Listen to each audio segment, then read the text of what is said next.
Theoretically तो ये बात बहुत अच्छी लग रही है सुनने में, लेकिन अगर हम प्रैक्टिकली देखें तो सिर्फ यस बोलने से काम नहीं चलने वाला। ये आप सबको भी पता है और मुझे भी पता है। ये जो अनस्टॉपेबल बनने वाला काम है, उसके लिए क्या करना पड़ेगा? 2 दीवारें तोड़नी पड़ेगी।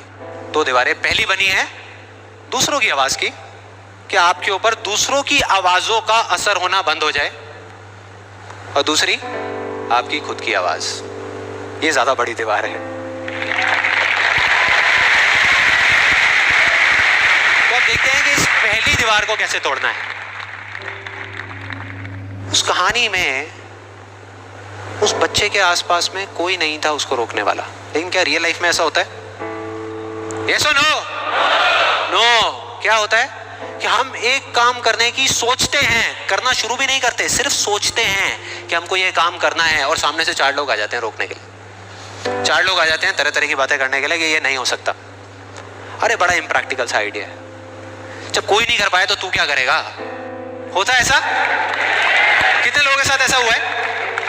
सबके साथ हुआ है और होता रहता है। और मेरे साथ तो पता नहीं कितनी बार हुआ है। किसी के साथ कुछ ज्यादा ही हुआ है लगता है। लगता है उनको राह चलते भी, मेट्रो में भी कोई मिलता है, अबे तू नहीं कर पाएगा चल।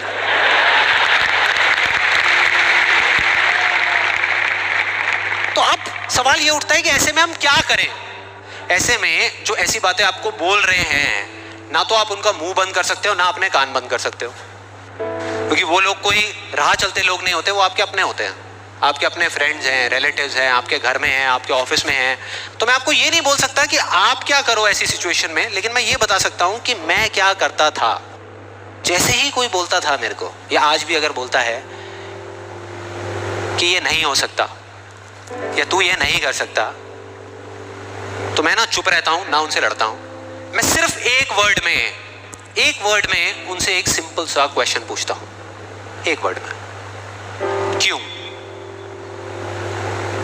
क्यों नहीं कर सकता, क्यों नहीं हो सकता। और जैसे ही मैं ये करता हूं उसके बाद बहुत मजा आता है। आप कभी करके देखना, बहुत मजा आएगा। 90% लोग ऐसे मिलेंगे आपको जिनके पास में क्यों का जवाब ही नहीं होगा। जवाब ही नहीं होगा। नहीं, वो सोच में पड़ जाते हैं। जैसे मैं पूछता ना क्यों, हाँ क्या, क्यों, ये कैसा सवाल है?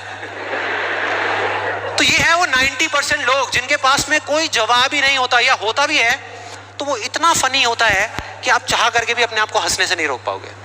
जैसे एक बार मेरे साथ हुआ था, जब मैं करीबन आई थिंक 18 साल का था और मैंने नया फोटोग्राफी का कोर्स किया था।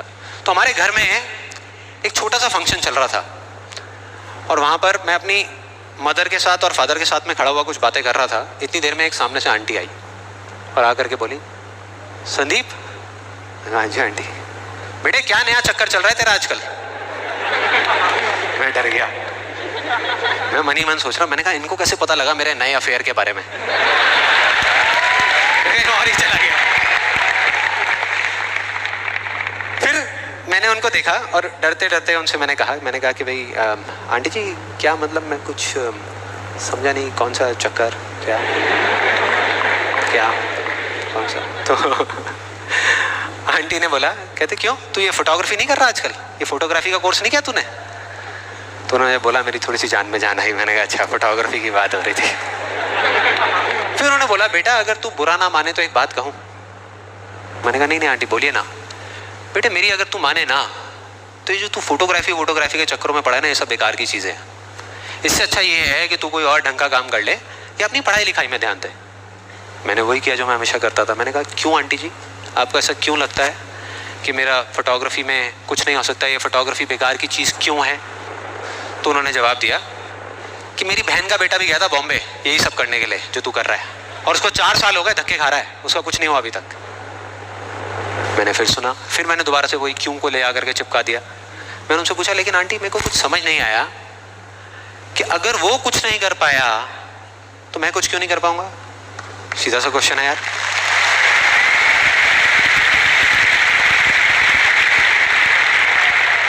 तो थोड़ी सी इरिटेट हो गई, लेकिन उसके बाद जो उन्होंने बोला, उस दिन मेरा कम से कम 10 किलो खून बढ़ गया होगा हंसते हंसते। उन्होंने गुस्से से मेरे से पूछा, कहते तेरे कितने % आए थे 12th में?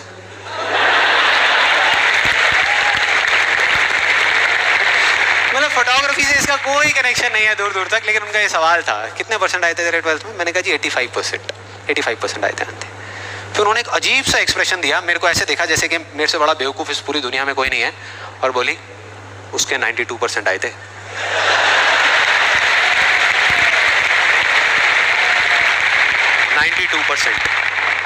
अब बोल मैं कहा अब क्या बोलूं, अब बोलने को आपने छोड़ा क्या है? क्या कोई है जो ऐसी बातों को सीरियसली ले सकता है? नो, यस और नो? नो, ले ही नहीं सकते। अब बचे 10% लोग जिनके पास में जवाब होता है, एक जेन्युइन वजह होती है, मतलब वो आपको सिर्फ ये नहीं बोलते कि आप नहीं कर सकते, वो आपको बताते हैं कि वो ऐसा क्यों बोल रहे हैं। तो मुझे जब भी कोई ऐसा मिलता है तो मैं उनके पास में जाकर के शांति से बैठता हूं, उनकी सारी बात को समझता हूं, फिर अकेले में जाकर के उस प्रॉब्लम का सॉल्यूशन निकाल लेता हूं और अपने पूरे दिल से उस इंसान को थैंक्स करता हूं, क्योंकि इनडायरेक्टली ऐसे लोग हमको हेल्प करते हैं आगे बढ़ने में। लेकिन इसका मतलब ये नहीं है कि उन 10% लोगों की बातों को मैं ज्यादा सीरियसली लेता हूं, या अगर मेरे को उसका जवाब नहीं मिलता तो मैं रुक जाता हूं। क्योंकि जवाब नहीं है इसका मतलब ये नहीं कि हम चलना बंद करते हैं। फॉर एग्जाम्पल, अगर हम अपने घर से ये सोच करके निकले हैं कि जब सारी लाइट्स ग्रीन हो जाएंगी तब मैं अपने घर से निकलूंगा, तो निकल पाएंगे कभी? कोई भी ऐसा कुछ आपको बोलता है आकर के कि आप ये नहीं कर सकते, तो समझ लेना कि वो बोल तो आपको रहा है, लेकिन उसका इशारा आपकी तरफ नहीं है। वो बस इतना सा कहना चाहता है क्योंकि मैं इस काम को नहीं कर सकता।